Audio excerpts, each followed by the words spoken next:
Emily back with us. So Emily, again, the Bruins were probably likely in on Horvat to sign, to trade, then sign, because they like him long term. His age is perfect, 27 years old. He's gone now. Where might their attention go to now before the deadline? Yeah, so we know the Bruins have been awesome, and there's an urgency to win. Win one for Burgess, send Patrice Bergeron, their captain, off into the sunset. That said, when you talk to people who have talked to that Bruins front office, organizationally, they're shying away from giving up a ton of assets for a short-term rental. They've been burned on that before. So right now they're looking for players that can play down the center, maybe some versatility, center and wing, but don't have to give up a ton of assets for, or ideally are locked in past the season for cost certainty. Another thing that I've heard they've been scouting is for depth defensemen.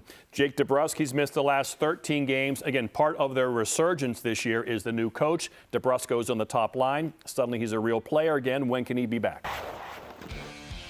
Well, very soon. He was on the ice today, which is obviously positive. And I think if the All-Star break wasn't coming up and he didn't get this week-long rest, he might be back in the lineup Wednesday against the Toronto Maple Leafs. However, the expectation is he will be back February 11th against the Washington Capitals. And I just want to remind everyone, it is two different injuries DeBrusk is coming back from. One is a broken fibula. The other is a hand injury. I believe it's in the thumb area. I was told there was nothing complex about them. They just needed time to heal. Maybe the fastest skater on the team. He gives them such an insurgency of speed when he plays.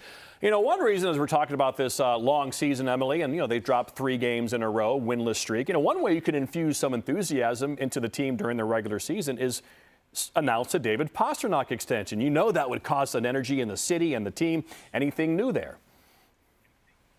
Yeah, well, I got some pretty positive news. Last week, I talked to someone very close to the situation, and he said that David Pastrnak and the Boston Bruins are very close financially on a deal. We're talking a mega deal here that will pay David Pastrnak amongst the league's top superstars.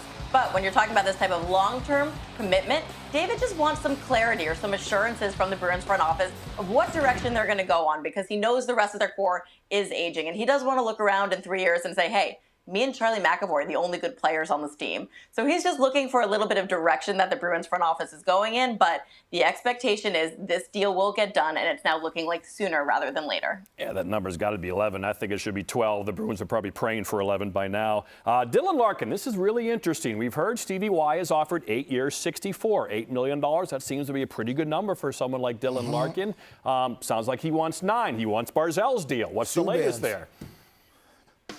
Yeah, that's right. And unfortunately, the sides are very, the Subban deal. Unfortunately, the sides are very far apart at this morning. As you said, Dylan Larkin wants to be paid like a #1 center, like the captain of this team. Stevie Y has a price, and he's sticking to it. Larkin's camp is basically saying, okay, well then what's the cost to replace him and everything that he provides, both offensively and defensively? But if you talk to people who have negotiated with Steve Yzerman, one common theme always comes up. He works very slow. And so I've been told by multiple people that this is something that likely could get resolved in the summer. I know a lot of people were hoping it would get done in the regular season. The expectation is maybe it would get done before the trade deadline. One other thing I will remind you, though, is that Dylan Larkin has a no-trade clause for this season. So maybe he's frustrated by the way that talks have gone, but he's not completely turned off yet. He would only get traded if he approves the trade because of his, affinity for this team. He's a hometown kid, the captain. He will be a Red Wing for the rest of this season, whether he has a deal past this year or not. That's great information. Thank you so much, Emily Kaplan.